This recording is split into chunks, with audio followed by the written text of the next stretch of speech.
Hey, welcome everybody to another episode of 1019, the Watch Commander, being simulcast on the 1019 YouTube channel and the Police Applicant channel. And we have a show for you tonight that's going to be extremely good because it's got a very important topic. Let's get with the folks that are here already. Dale Hedges is here, and Passe is here. And Dale Hedges is saying hi to Passe. And as always, my favorite person of all in the show, Zippy, Mrs. Mike, is here. And Burton loves Dale too. And Dale loves Bert. And Kim. Who are all these people, man? And we just have this conversation going on. Only anxious one is here. And let's see here. And you know what, Mike? I got to do this. GJ has the comment.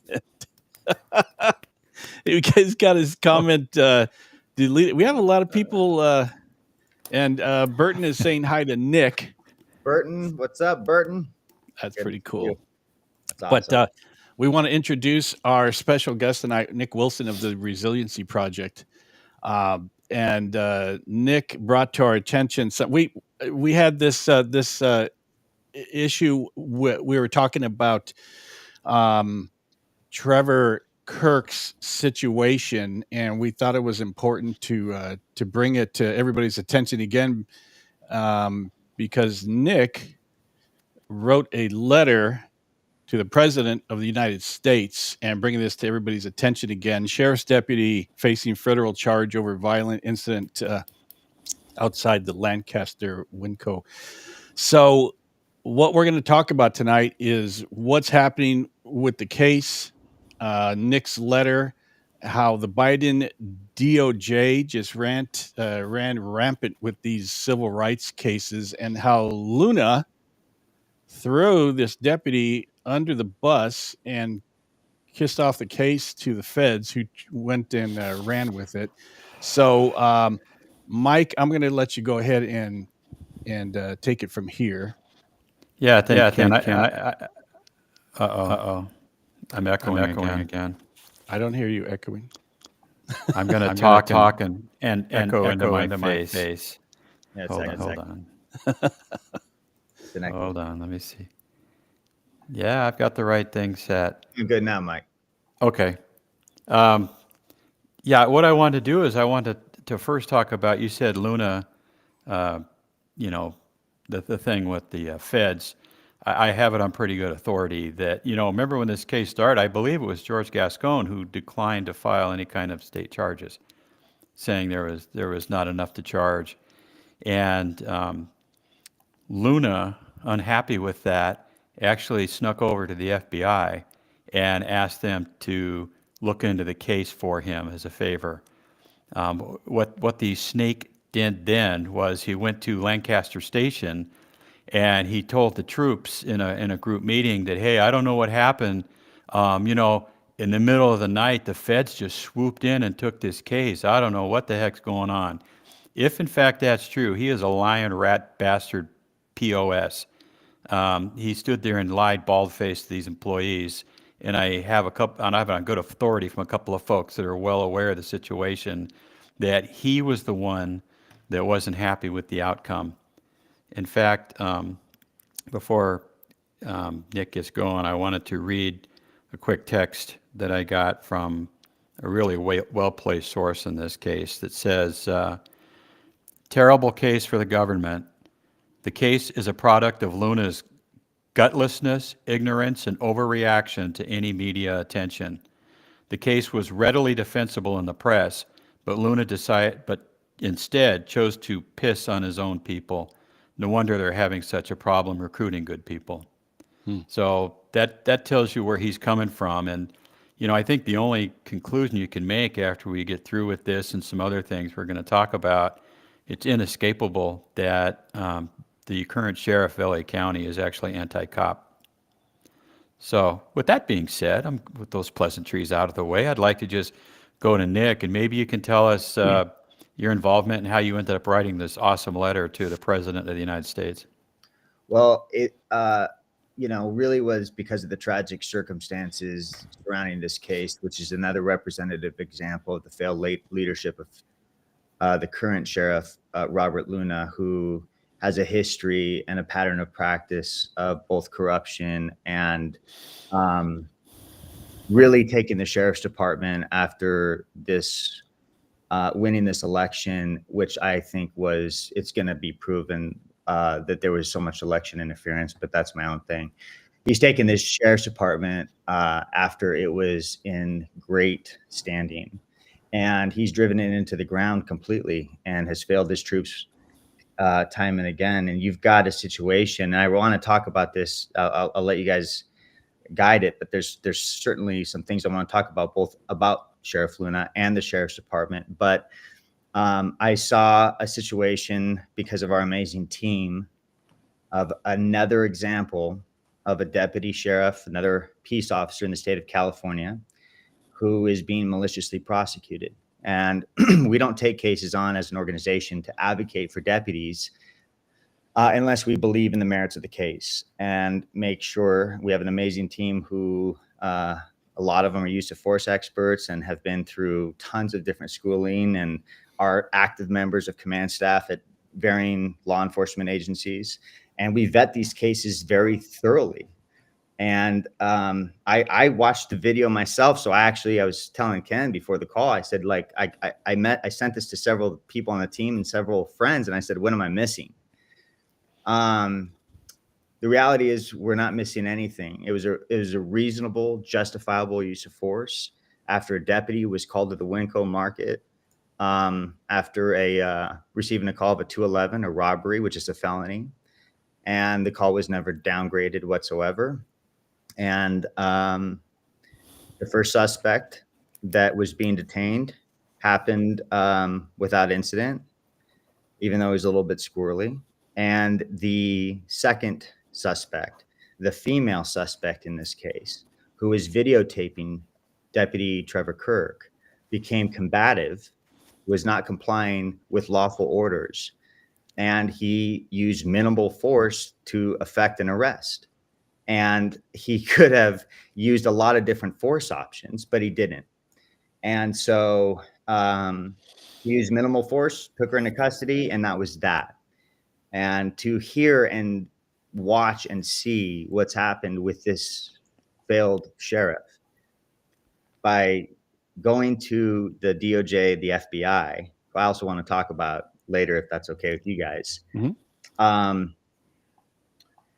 to buckle under the political pressure of activist movements such as BLM and throw his own deputy once again, another deputy, under the bus, to then have this deputy have his life ruined, his career taken away from him, and be facing charges of deprivation of civil rights is the actual miscarriage of justice that we're all seeing.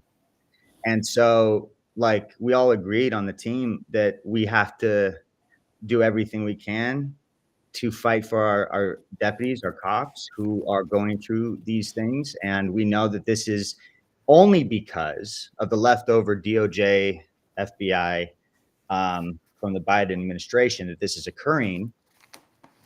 And so we've been able to, with the help of some very good people, I don't want to even name any names right now, but just to name, they've been able to help us get this to people very close to the president.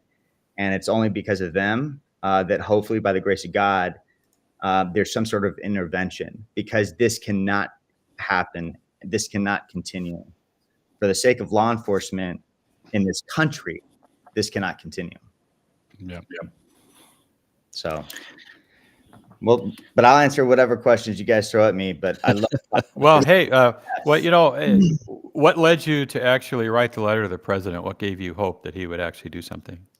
Well, President Trump, I think that the entire country over the last 4 years has been taken for a real ride. And the American people have spoken, and there's a clear mandate that's been given to President Trump. And he won his election because of that mandate. And that mandate was to really undo the crazy policies from the Biden administration that has single-handedly destroyed this country and has taken this country, down to the wrong path. And we know that President Trump is facing so many things right now, but he loves law enforcement, and President Trump cares about justice. And he has been probably the only American president in my lifetime who has had never has capitulated to the left or radical movements, and has bravely stood on principle, irrespective of your political affiliation. He has always stood for what is right. He has always for what he believed in, and law enforcement is one of those things. So we saw the release of January 6 prisoners, which, in my opinion, based on my own intimate knowledge of that whole situation, it was the right move to do. He has already released police officers that were maliciously prosecuted out on the East Coast. And the American people have spoken, and there's still people that are working against him from within. And until he has his DOJ nominee that he's appointed be confirmed, and until Kash Patel gets at the helm of the FBI, there's still a lot of work to do. But I know that if he saw this, that he would do everything he could to help Trevor Kirk, because that's what the right thing to do is. Trevor Kirk is an innocent man right now being maliciously prosecuted. This is prosecutorial misconduct. And he's an Army veteran and has 2 small young children. And the fact that you have a government that would circumvent the law for political purposes and political expediency, hand delivered to the Justice Department by the failed sheriff, is the miscarriage of justice. That's the tagline on every single media outlet that should be shown. And I think for any of us that want the betterment of law enforcement, and for our law enforcement to not just politically prosecuted, but to be able to make it home at the end of their shift, and be able to just, be okay. This was what was needed to be done, because who else do you call? You push that button. I mean, we all of us, including you guys, we've all been asking anyone we know to help in this situation. Mm-hmm. But at the end of the day, it's going to have to be President Trump that intervenes to help Trevor Kirk, who is an innocent man. People will talk about the use of force all they want. The media is going to slant it and talk about the use of force all they want.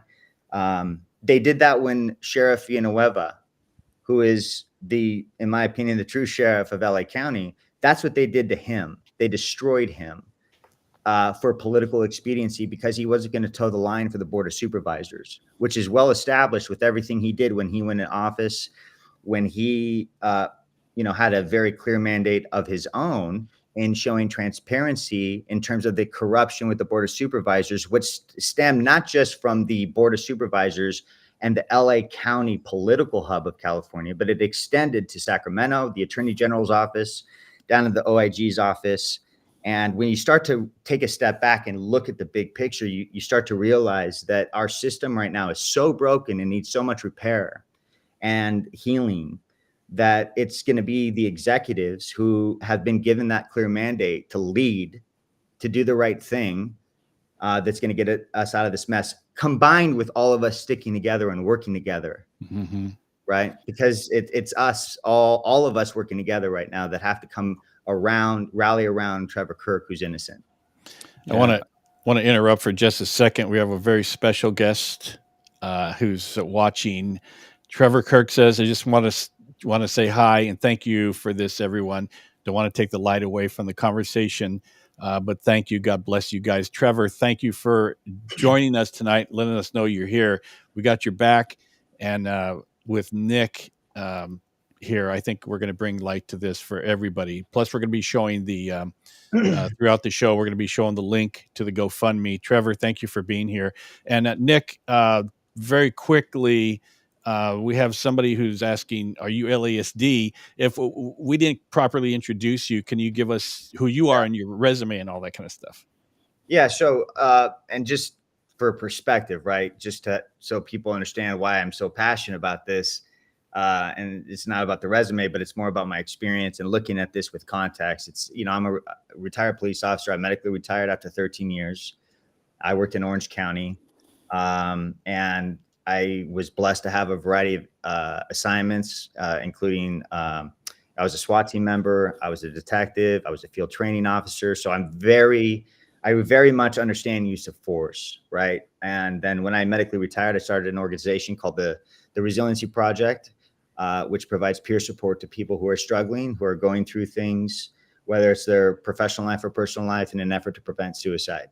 And so we raise money to help them get the treatment that they need. But we have an amazing team who is there for them 24/7 and provides these services that it's confidential and free. So we added advocacy to everything in our mission statement after the defund movement. And what we saw in terms of failed leadership in this nation, especially in California, and the direct impacts that failed leadership had on the mental health outcomes of our cops. And that's why we gave Sheriff Villanueva Sheriff of the Year. So it's been really unbelievable to see the destruction of a once very well-oiled machine, despite what the media says and the LA County Board of Supervisors, who have really become a weaponized component of government, throw him under the bus. And now you see the impacts of what's happening, because there's been now over 6 LASD deputies who have taken their life. And he should be Deputy Luna, but Sheriff Luna ran his campaign on deputy wellness. Mm-hmm. And everything that they threw at Sheriff Villanueva turned out to be a complete lie. And now we're seeing the aftermath of this several years later. You saw an innocent man with the sheriff be vindicated. And now you see a deputy being maliciously prosecuted, facing an insurmountable amount of time behind prison. His whole life now is on the line, and they go to trial February 4th. So all of us are working together to try to bring light and attention to a very important topic. Yeah. I thank God every day that it's becoming clearer and clearer in California that people are just sick and tired of the nonsense and the woke garbage that's been going on for the last few years. I was with the LA County Sheriffs for 36 years. I know what force is. I know what it looks like. I know how to use it, and I know how to evaluate it. And I've watched that video that we're going to show a part of tonight 100 times. And it's, nowadays I think they'd call it a Category 1 use of force.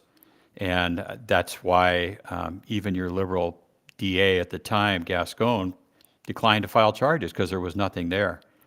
And, another thing, you talked about Trump and how important it is that he gets to see it and how important he's going to be for the state of California. Look back just, about a week or 10 days ago, the President of the United States comes and visits us in Los Angeles County, once in a lifetime opportunity for the Sheriff of Los Angeles County to get some FaceTime and tell him what we need and how things have been going. And where is he? He's at the beach in San Diego. He's at probably he's probably wearing Speedos and strutting around the beach, yeah. But I know he was at a retreat for the union, and, no offense to the union, they do a good job, and, they meet every year. If he had been scheduled for something and there was a conflict, if it was me, brother, I'd have been standing tall in front of the President of the United States and not hobnobbing down in San Diego. It shows you that he's either really seriously tone deaf or, like I say, I think he's anti-cop. I think he got hired on an anti-cop message. Yep. You have Alex, who, love him or hate him, he was a very dynamic person, and then you get this milquetoast coming in. It's kind of like when people elected Joe Biden. And how did that work out for the country, and how is Luna working out for LA County? Yeah. It's so bad. Oh, good. Oh, I was going to say an important thing to understand too is that Luna, you say that he campaigned on being anti-cop. He did.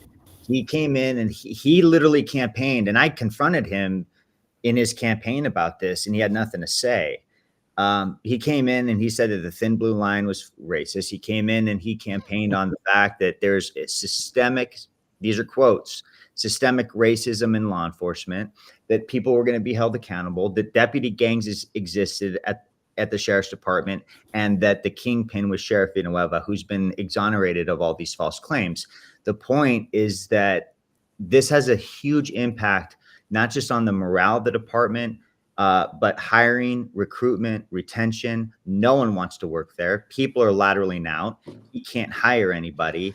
The entire mission and the organizational mission of the sheriff's department has completely gone under water, not because of the deputies, but because of the command staff appointed by Sheriff Luna, and because of Sheriff Luna, who's a proven failure. This now extends, because if you guys, anyone that's watching understands law enforcement, what happens in California usually travels throughout the rest of the country. Mm-hmm. Trends, tactics, weapon systems, training, right? All of those things travel throughout the rest of the country. Well, when you have someone who's in charge of the nation's largest sheriff's department, who is anti-cop and taking the actions that he's taken, that changes the culture, the dynamics, the discipline, the different like methods and measures of every single agency in the country. And this is now the responsibility of this failed sheriff that caused all of us to really not just write this letter, but stand behind Trevor Kirk, because he's so innocent. And before you play that video, I think we should tell your audience what we're really looking at.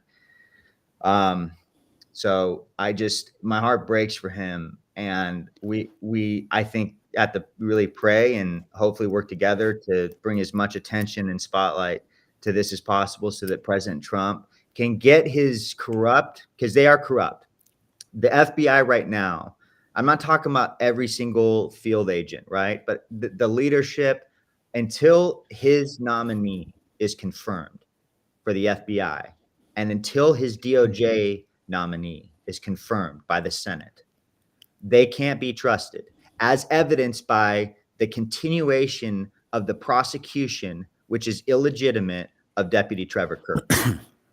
Well, I couldn't agree more. But, people, a lot of folks don't understand that law enforcement is not just good-looking boys and girls passing out lollipops to the kids. It's a dangerous, grueling, dirty job. And sometimes somebody's got to go through that door. And who's to confront that armed, dangerous crook? Who's going to do that? Mary Poppins? I mean, you need people that can react as they need to react and do exactly what Trevor Kirk did at the scene of his incident. Like I said, I've seen that thing 100 times, and he did absolutely nothing wrong. They're trained that way. That's what they do. And for this sheriff to go through the steps that he has to screw this guy over, and as the person that texted me said, to piss on his own people, it's reprehensible. And I pray to God that he is a one-term sheriff. He will be. We just can't take any more of it. Go ahead, Nick. No, I was going to say he will be a one-term sheriff, because his actions. Look, you can take every major critical incident that has happened in LA County. This guy has failed. I'm taking my own feeling out of it. If you just look at his actions, his responses, he is so out of touch. His response to emergency situations, as evidenced by the fires, where multiple people were killed, who died in these fires, and now is at a retreat, hiding in a bunker like he did in his campaign against Sheriff Villanueva. Mm-hmm. This guy is an absolute disaster. He's going to be a one-term sheriff. Yeah. But the broader implications of this extends far beyond Trevor Kirk, but one man's life right now is on the line. I just want to jump in real quick and take us back to 2020. In 2020, I said, do not vote for Joe Biden because he's anti-cop. They're going after cops.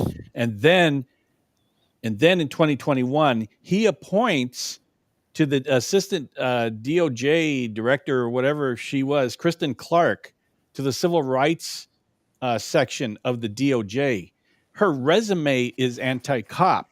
And I told people, don't vote for Biden, because if you love a cop or you are a cop, don't vote for him, because they're going to go after cops. And this is exactly what happened.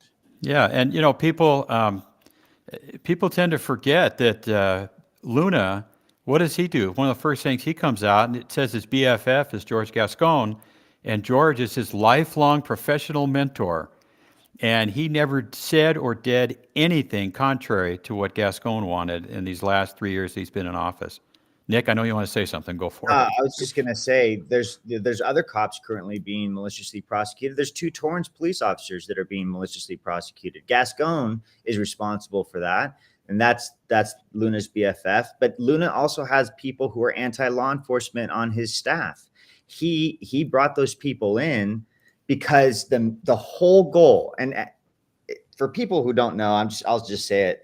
Having been now a candidate for state assembly, opened my eyes exponentially to the political forces, the driving forces behind these policies and these the massive push in this radical woke agenda to demonize law enforcement, right? And let's not even get into all the other stuff. Let's focus just on law enforcement. It has been such a concerted effort nationally, but specifically in California. And you see that from LA County to the Attorney General's office.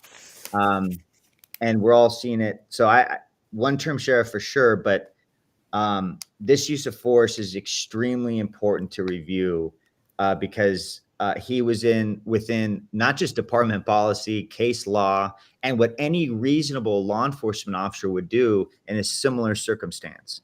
And I think that's what this is really about, because the truth will come out, I think, on this case, and I believe that at the end, good prevails. But imagine being, for anyone listening, if you're a law enforcement officer, having to go to work, responding to a 211 now, a robbery in progress, which is a felony, going there. No cop wakes up and decides, I'm going to respond to a call today and just hurt someone. No one does that. Okay. And then effect an arrest with minimal use of force. And then, you come home and your sheriff hands you over to the FBI and the DOJ, whose mission it is to throw law enforcement under the bus, to now face multiple years in prison for taking a suspect into custody who was non-compliant. Give me a break. This is, forgive me for my passion, but we see people's lives get destroyed for this, and this destroys the entire profession. So Luna is not just a failure. This guy should resign in disgrace. So should anyone continuing this case at the DOJ and the FBI. And that's why we pray that President Trump intervenes, because that's the only force right now that can stop this. Yeah, at the end of tonight, I'm hoping that this turns out being a public indictment of Luna. Me too. And the way that he's been handling the department, or mishandling the department. Me too. Yeah, he's zero leadership skills. He's trying to manage a department that needs a leader, and he ain't it. Hey, Nick, go ahead, Mike. No, I'm done, Ken. Go ahead. Hey, Nick, can you address this? We want to focus on Trevor, but this is directly related to Luna as well. Garrett said, look at our suicide rate on the department, not just the deputies, it's the civilian staff and brass too. Luna doesn't care about us. So it's great. It's sad to hear it, right? I mean, it's heartbreaking because so in law enforcement, most people don't realize it's very much like the military in this one sense, is that most law enforcement officers die by their own hands than in the line of duty. Just think about that for a second, because there's a stigma and it's not acceptable typically. I mean, times are changing, but it's not typically acceptable to raise your hand and say, hey, I need help with something. They don't want to face a fitness for duty. They don't want their peers to look at them at a certain way. They want to keep going. They're trying to figure out what's wrong with them because we don't get trained with mental health stuff. Okay. Having said all that, Nothing kills a law enforcement officer more than betrayal, whether it's real or perceived. Organizational betrayal is what kills a cop the most. So whether it is sworn staff or civilian staff, I can't tell you how many phone calls just our organization alone has received from the LASD since Sheriff Villanueva left, and when the failed Sheriff Luna took over. The calls skyrocketed, and the things that we were hearing were nuts. I mean, it was unbelievable. The amount of hours that they work, forced overtime, denial for time off, losing time with their family, which is already strained because of this profession. I mean, this guy has single-handedly destroyed this department. So yeah, there's things that come up in this profession, and people numb themselves out, and unfortunately engage in high-risk behavior, and they lose hope because they don't have the right leadership, and they want to know that they're going to get backed at the end of the day for doing their job. And so that's tragic to hear that comment, but it's so true because it corresponds with exactly what we're seeing at our organization. Yeah, you know, the department's having a hell of a time recruiting, training, retaining personnel. You know, they get trained, they're on for a couple of years, and they're like, screw this, going somewhere else. Let's move on. Let's look at the video we've been talking about so folks get an idea of what we're doing here. Alrighty, let's check out this video. Before No. Go ahead. I'm just going to say before. I'll go. Okay. An LA County Sheriff's deputy has been indicted over a use of force incident that prompted widespread outrage. Stop, you're gonna get punched in the face. Eyewitness News covered this story when it happened outside a Lancaster grocery store last year. 31-year-old Trevor Kirk was answering a call of a shoplifter. He's accused of slamming a woman to the ground who had been recording the deputies and then pepper spraying her twice in the face. The indictment also alleges Kirk submitted a misleading report to the LA County Sheriff's Department. He's facing a federal charge of deprivation of rights under color of law. If he's convicted, he faces up to 10 years in prison. Hello, I'm Mark Brown. Get more great ABC7 content by clicking the subscribe. Got that echo. I think if you dump the slide, we'll stop echoing. Echo. All right. Yeah. So let's talk about it real quick, can we? Yep. So it's interesting how the media slants things, and they obviously started when the use of force. He was halfway through his use of force and that's the lie the media continues to tell us. But if you see the whole body cam stuff, and if you understand this case, what you're really seeing is someone who instantaneously becomes combative instantaneously. And the law is very clear. Even if you believe that you are being falsely detained or that you're being detained illegally, you can't resist arrest. You can't resist arrest, period. You can't become assaultive.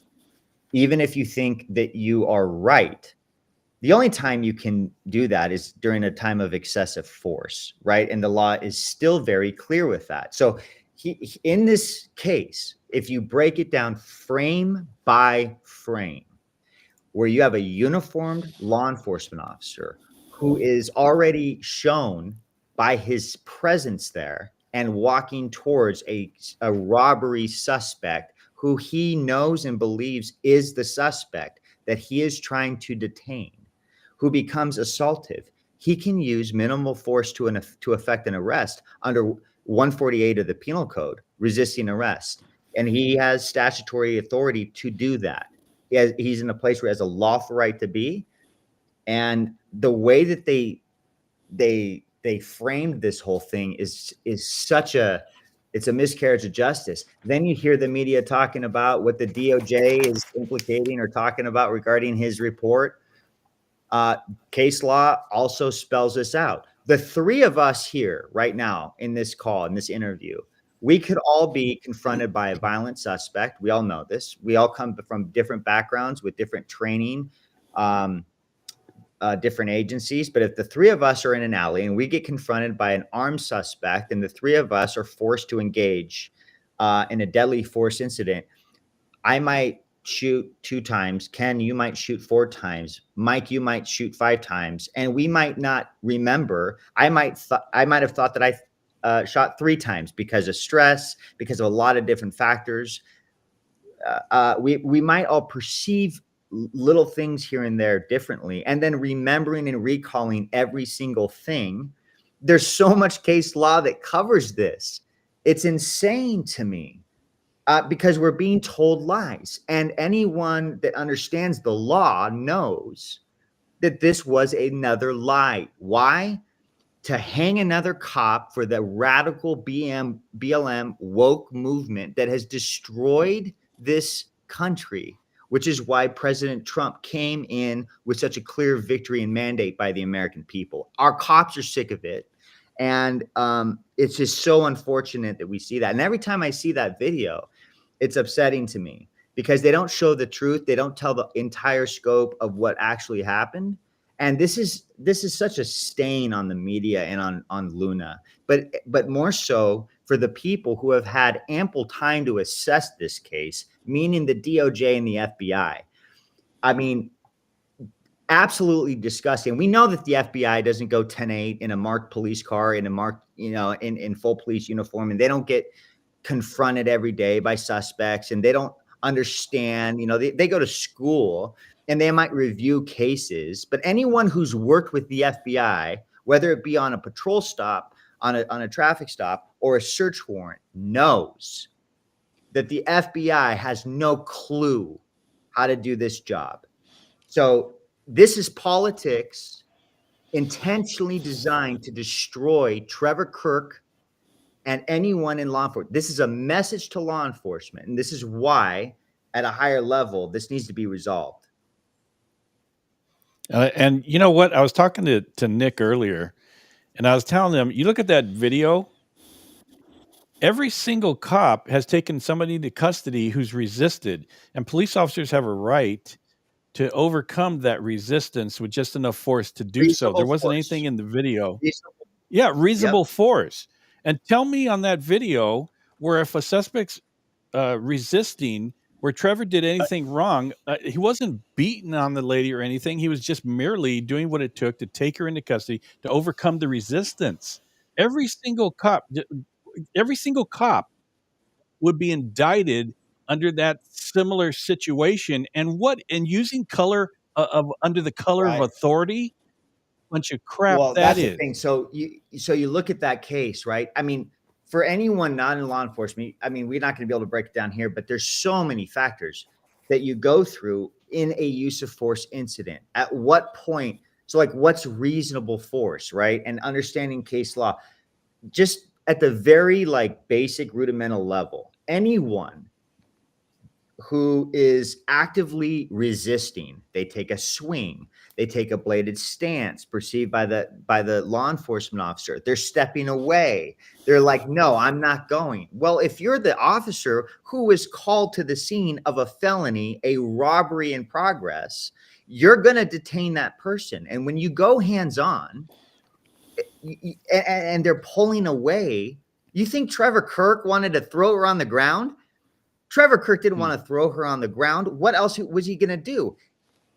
Another thing that people don't realize, it's the officer's job to maintain control of the scene. He was in a parking lot. If you see in that video, there were bystanders walking around. Were there bystanders that could be hurt? And me having been, a patrol officer or detective, that there are cases too where there could be a third suspect or a fourth suspect or a getaway car.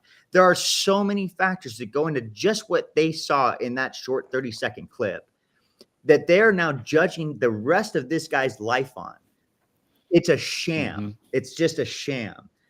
So my heart breaks for him, but this is what needs to be rooted out, called out, and ended in this country if we want there to be true trust between the community and law enforcement, like all of them talk about. It isn't tearing down the thin blue line or maliciously prosecuting a cop that is going to get the public to trust law enforcement. It's to get rid of the corrupt, woke leaders like Luna and anyone involved in this case, where cops can just be cops. That's going to reestablish trust in this country when it comes to law enforcement. Any cop that engages in anything corrupt or an abuse of power authority, we all agree, no one wants a bad cop out there, period. This is not that case. This is not that case. Right. Mike, you're silent. I'm just angry. It's You tough. know, we talk about stuff like this all the time on our show, you know, and I've said a multitude of times that, you know, people talk about it's a crisis of leadership. It's not a crisis of leadership. It's a crisis of management. The guy's not a leader. He is over his head. He's out of his element. He doesn't know what he's doing. I understand from folks on the inside, he refuses or is unable to make decisions. And oh, you just made me, Dan. Oh, hang on. Hang on. Are you back? Damn. Yeah. Man, I was on a roll too, but it's just, you know, he's a weak sister and his time has come. You know, one thing I wouldn't want for him to do, Nick, is to resign immediately, because that means the Board of Supervisors picks the next acting sheriff. So let this guy just simmer in the broth, you know, for another year or so, and get him nice and Yeah. ready to leave. Yeah, But- I agree with you. I think the more that his face is shown and the more decisions he makes, people realize, both within the organization and the public, that he is, you know, he was brought in by the Board of Supervisors. This guy was recruited. You know, this guy, if you meet this guy in person, he can't put a couple sentences together. He is as squirrely as it gets. He changes his answers. He doesn't know what he's talking about. He can't find his way out of a wet paper bag. That's just the truth. Okay. I would never go through a door with this guy, period. Never. And anyone that is in law enforcement understands what I'm talking about. This is the kind of guy that gets you hurt. So having said that, he's commanding the sheriff's department because he was installed by a political driving force that did not want Sheriff Villanueva to continue to have his undersheriff and his department to investigate the corruption in LA County. That's what happened. That's what they did. They absolutely framed this good man for political expediency and to shield themselves from the corruption that they were involved in. Now, you take all that and you look at what he's done even recently, all right? He is so MIA. They make these ridiculous little short films of him on social media, like he's engaged, he's at a command post, he's commanding stuff. He's not doing any of that. He's not answering questions or at press conferences the way he should be on a continuous basis, right? Because he doesn't want to be held accountable. He doesn't want to be asked the tough questions, because he showed his face in the beginning, even though it was a complete blunder, but he doesn't want to do it anymore. And he knows that he's going to be asked the tough questions, especially after Trump was there. Why wouldn't you be there when President Trump showed up? Why are you showing up in a suit rather than in your uniform, representing your deputies? Why are you at a retreat? Why have you not done anything for Trevor Kirk or anyone, irrespective of these false allegations, in terms of their wellness after you ran on deputy wellness, officer wellness? Why have you done nothing to negate the mental health crisis at the LA County Sheriff's Department based on your policies and your war on your own damn deputies? I mean, this whole thing, I hope, and I don't know who's watching, I don't know where this will go, but I hope that the message gets out that this is the biggest sham, and an innocent man right now is facing 10 plus years, because this could carry far more than 10 years, I hope that the message gets out and that the wrongs of this case become right. I really pray, and in my heart, I believe Trevor Kirk will be vindicated, because you have to still believe in the rule of law and that justice prevails, even though we've seen so many countless examples of miscarriages of justice. But this is about the entire profession. This is so much more than Trevor Kirk, but this is the guy right now that's facing countless years because good men failed to act, and because the failed leadership decided that it was more politically expedient, rather than standing tall and say, you know what, no, I'm not doing this, right? I'm gonna abide by my own oath of office, because the badge, right, is a sign of public trust. We swore to uphold the Constitution.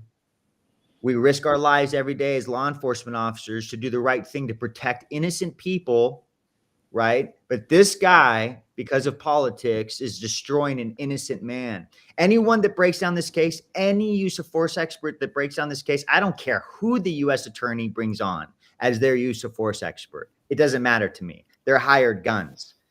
Anyone with a brain that looks at this case from beginning to end and has just a small wherewithal of use of force is going to look at this and think that this is an absolute disaster. That's why I want Sheriff Villanueva back so bad. That's why I want him back at the LA County Sheriff's Department. This would never happen, and innocent people wouldn't have to suffer. You think Trevor Kirk right now? How do you? Imagine being Trevor Kirk right now.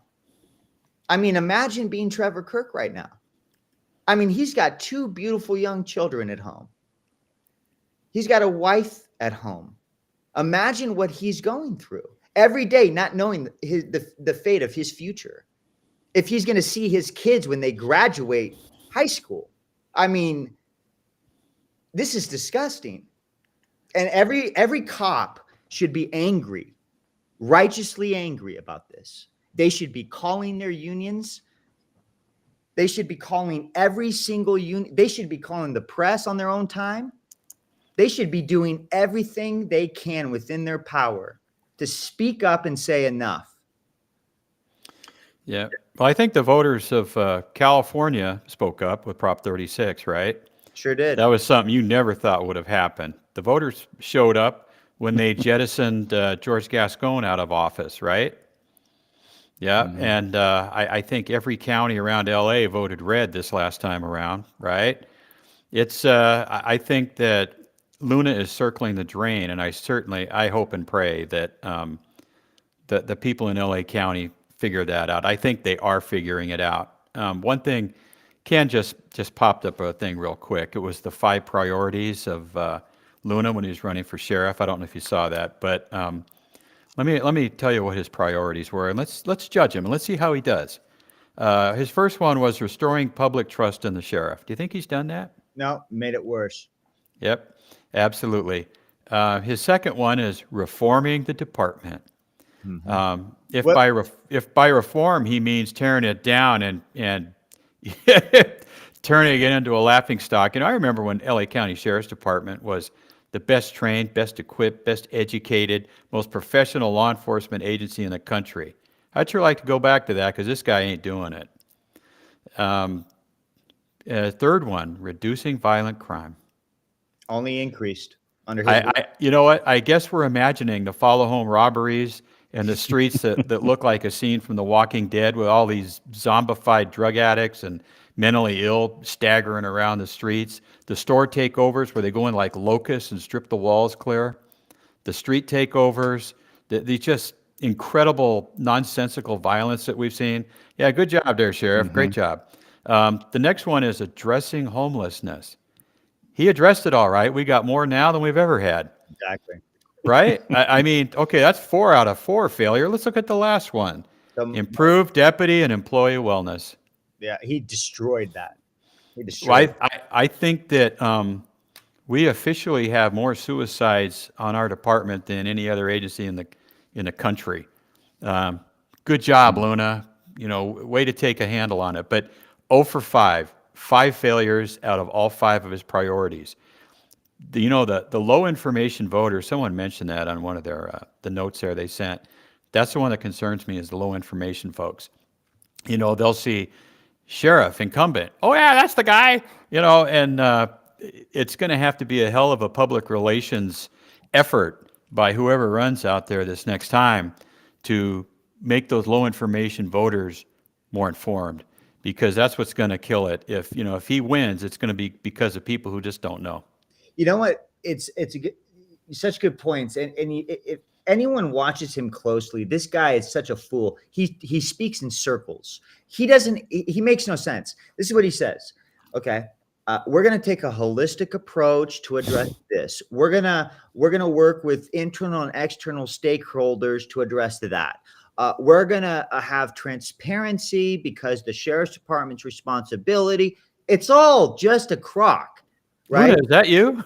Like he literally, I watch this guy closely because he is clueless. So it makes you wonder, how did this guy, I don't care what the fake perception was of Sheriff Villanueva, that is one damn good man.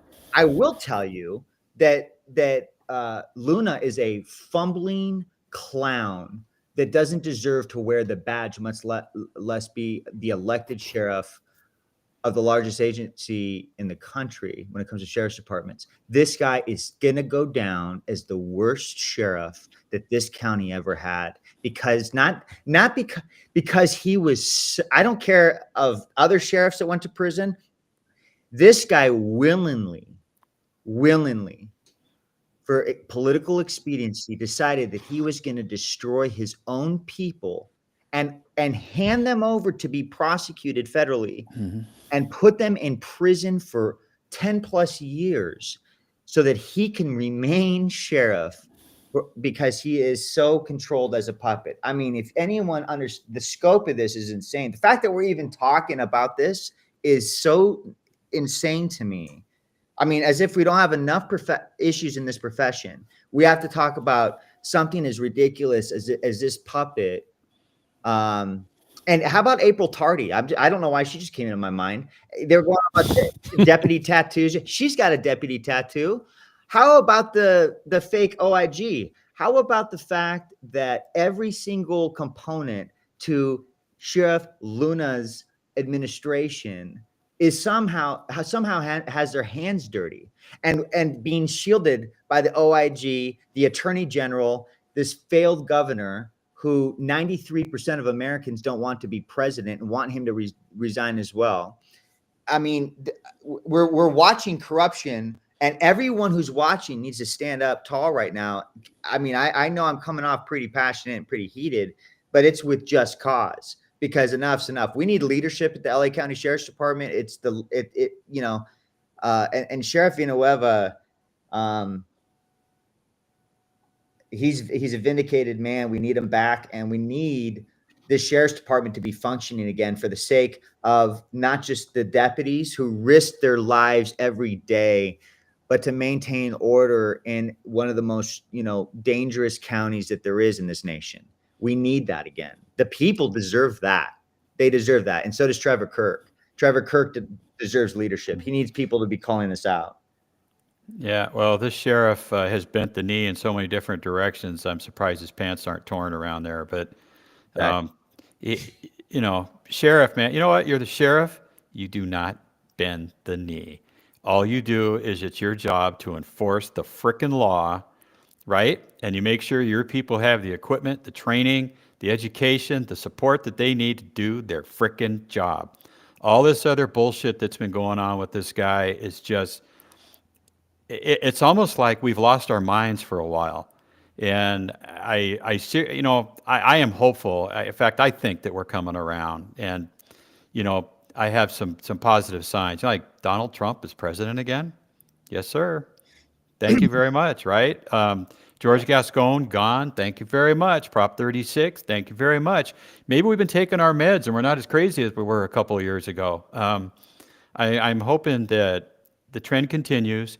People will begin to see, those low information voters will get more information in their brains, and we'll be able to blow this guy out of office, and he'll just be an afterthought in history. Yeah, and I want Luna to remember one thing, and all his cronies, that when you weaponize the justice system and when you use the justice system in a way that is not applied appropriately, that's a crime in and of itself. I want him to understand that you cannot use the justice system in a way and claim ignorance later. All right.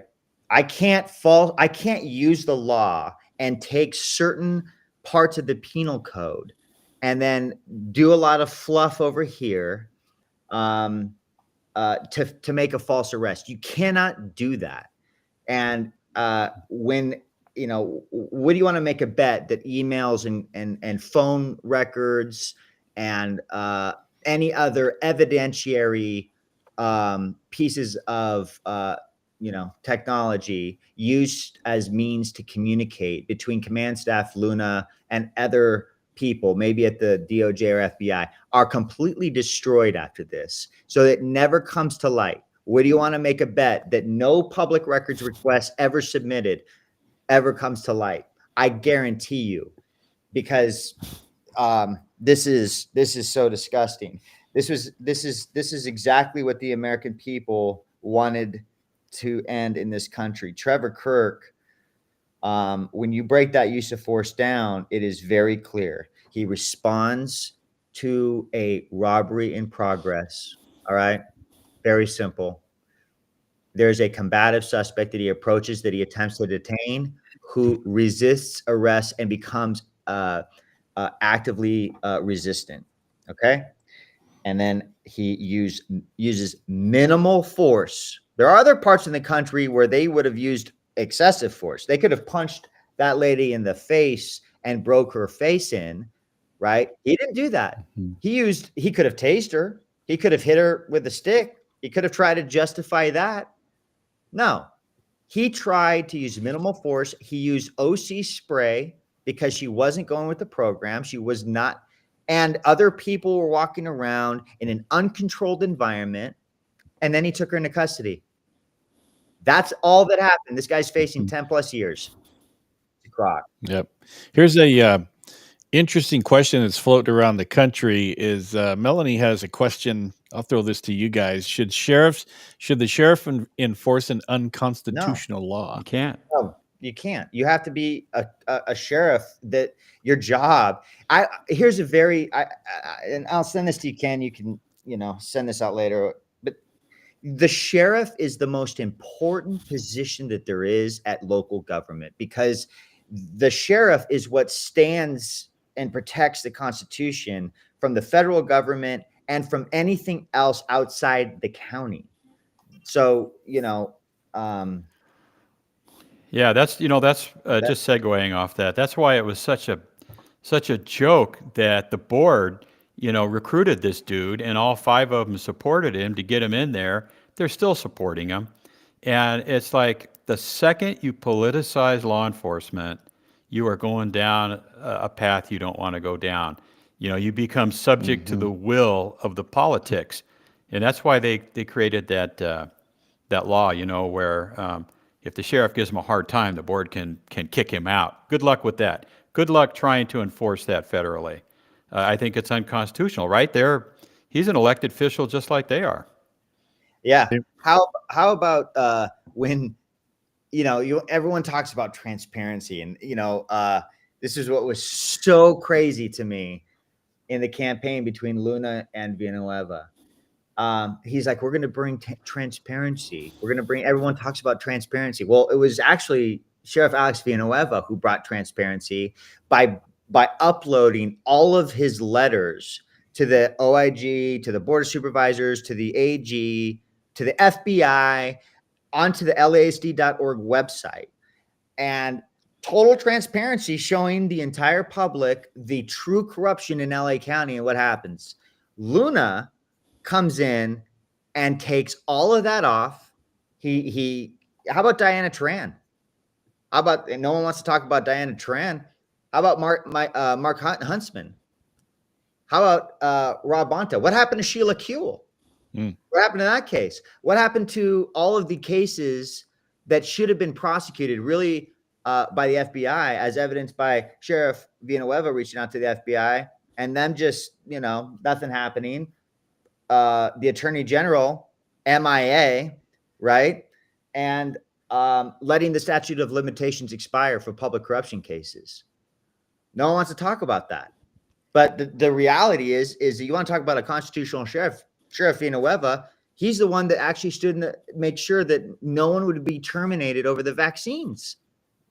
He's the one that stood tall when it was not politically expedient to do it. Even if he had a differing opinion about it, he was like, no, I'm going to do the right thing for my troops because this is the right thing to do. He stood tall and made sure that no one got terminated. And it wasn't politically expedient for him to do that. And that's the true measure of leadership, is doing the hard thing when it's really a hard thing to do. But he did those things. And what happened? A puppet got installed and destroyed the whole damn system. Mm-hmm. And he's got another full year to do it. Yeah. I've noticed, we've talked about this before too, that the only time he shows up is when he's eating a cheeseburger somewhere at one of those trailers they pull up for some barbecue somebody's having, and it's like, dude, why don't you go to your office and do your frickin' job? Why don't you fix things? Why don't you support your people? Why don't you get buses so you can take inmates to court, right? They've got 8 out of 80 that are working. Radio cars are falling apart, high mileage. Equipment, look at the CAD system that's been failing, finally fails under his watch, right? It's like, well, I don't know, what the hell? What's a CAD system? It's like the guy is just, what's David saying? Yep, that's exactly on point, David. Thank you. The guy has been an abomination, and hopefully with things like this, we get a couple of things out of it. We get Trevor back on the job, and we get Luna out of a job. Yeah. Mm-hmm. Couldn't agree more. Well, there was a article a couple days ago that the Trump administration was putting a hold on all civil rights cases, and I think Trevor's case should be in there. And I don't know, I don't have any more information than that, but that was in the news. Well, remember all the attorneys general, right? Every administration comes in and says, "Hey, give me your letter of resignation. I'll let you know if I accept it." So LA is a pretty big place, and I think Trump will probably have his eye on it. And if there's any justice at all, Trevor will be getting a lot soon here and get back to work. Mm-hmm. We need rational decision making. We need ethical behavior. We need real leadership. There needs to be voter ID. All right. There needs to be the Constitution needs to be applied. The law, the rule of law needs to be applied fairly. Deputies, peace officers throughout the state of California in this country, they have a lawful duty to effect arrests using minimal force. They have a right to protect themselves. All right. And they deserve to be advocated for and fought for without having politics come in and influence decisions where you got an innocent man being maliciously prosecuted. This is prosecutorial misconduct, and this is failed leadership at the highest levels. A few years ago, 2-3 years ago, Nick had introduced me to a phrase that I had never heard before. It's called leadership betrayal. And Luna is the prime example of leadership betrayal. I'll never forget when I first heard you say that, and he's really gotten the department in a bad place, and you guys are spot on in what you're saying. You know what, Ken? You've shown the GoFundMe link for Trevor a couple of times. You put it up again, and just ask folks to consider helping this kid out. I call him a kid, right? Because I'm old enough to do that. He needs the help, and now we're the ones that can do that for him. Yeah, it does. You guys can click on that link. I'm pretty sure it should be available to you. Click on the link in the chat, and go there and let's get Trevor's war chest filled up, and he's take care of his family. And let's. I hope we can all pray for him.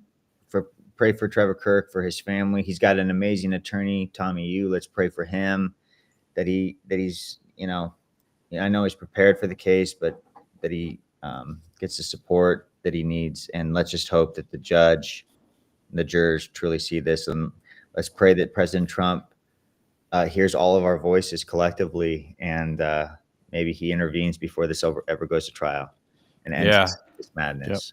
Hey, is it? I see people here writing about Diana Taran. Is she really going to OIG? Yeah, what happened with that? Does anybody know? Cannoli. Man, that's like putting the fox right back in the hen house. Why would they do that? They just shuffle people around, because they got to keep these people in as puppets to maintain the corruption. Well, I'm assuming Max would get to be the one to hire and fire people, and with everything going on, he's going to bring that bandit back in. Incredible. Do we know what's going on in her case at all? Is it still being shuffled till it's zero? It's just being shuffled around. I think it's down to 5 or 8 allegations now. There used to be a lot more, but it just keeps getting winnowed down. Yeah. No problem, Trevor. We got your back here, and we'll just keep promoting this until the president gets back to Nick on this and the DOJ reverses. And let's remember, it's a letter from, I think, all of us in the law enforcement community. It's not from me. I think this is from the entire law enforcement community who's really been suffering in the state of California and around the country. And that's what this is about. It's all of us. And that's what we need, is all of us to be on board. And whatever avenue that you can advocate for Trevor, or use your sphere of influence, or anything you can do to support him in this case, I just pray that everyone, it's all hands on deck now. I mean, this case goes February 4th. I mean, we're only a few days away from this guy, So, and there's going to be consequences. The aftermath of this is going to be very interesting, but there's a political consequence too. And that's why Sheriff Luna, if he decides he's actually going to have the gall to run, he'll lose. But there's going to be a slew of other people. You mark my words. There's going to be a slew of other people who get taken down politically, and then there will be other consequences to this travesty, to this very deserved too. Yeah, absolutely. Hey, before we end too, Nick, I just want to say again, your letter couldn't have been more timely, and right. We had a show planned, and what you wrote segues beautifully into what we had going on. So, and don't worry about being too passionate. You should hear us when you're not on the show, man. I've been really good. I don't think I've thrown one single F-bomb tonight, and I can just feel them building up in the back of my throat, but I'm holding them back. So, but thanks again from the bottom of my heart, man. We really appreciate what you've done. I'm grateful for you guys, and thanks for having me on. And I just let's pray for justice. Yep. Yeah. I was going to say that when Mike gets really wound up tight, his voice goes up to Michael Jackson octaves. It doesn't get that loud, but it sure gets fast, man. Because when I get annoyed, the words come quickly, and sometimes I don't filter out that particular word, but I'm trying to be more stately tonight since you're on. There you go. But thank you very much, and Trevor. Man, I'll tell you what, Godspeed. I think we're going to take care of this. I'll tell you what, if the Trumpster sees it, I guarantee you he'll do something about it. And Trevor, if you're still on, just know, brother, you did nothing wrong. And any reasonable police officer in the same circumstance would have responded the same way. And I'm a huge critic myself of other law enforcement officers. I know we're all very judgmental, and I try not to be. But we all have our downfalls. In any event, my point is that you watch police officers throughout the country and their tactics and their responses during a use of force incident. Trevor Kirk's was 100% spot on, and that's what I continued saying to everyone I knew. Like, did I not see something? What's have I been out of the game too long? Like, what's going on here? And it just turns out that he acted within the accordance of his authority and the law, and he did nothing wrong. So he is vindicated. We'll just let time pass, and justice will prevail. So yeah. And for any of you FBI or any of those folks that are watching tonight, just take this to heart and understand where we're coming from. Let's do the right thing. Well, for me, I pray that God has mercy on their souls. That's what I do. I pray that God has mercy on their souls, because any righteous FBI agent or U.S. attorney faced with this should have said, hell no. So I pray that God has mercy on their souls. I don't care where they think I'm coming from. I pray that God has mercy on their souls, because this is disgusting. And same with Luna. So just had to say that. Mike, I apologize. Oh man. No need to apologize for that.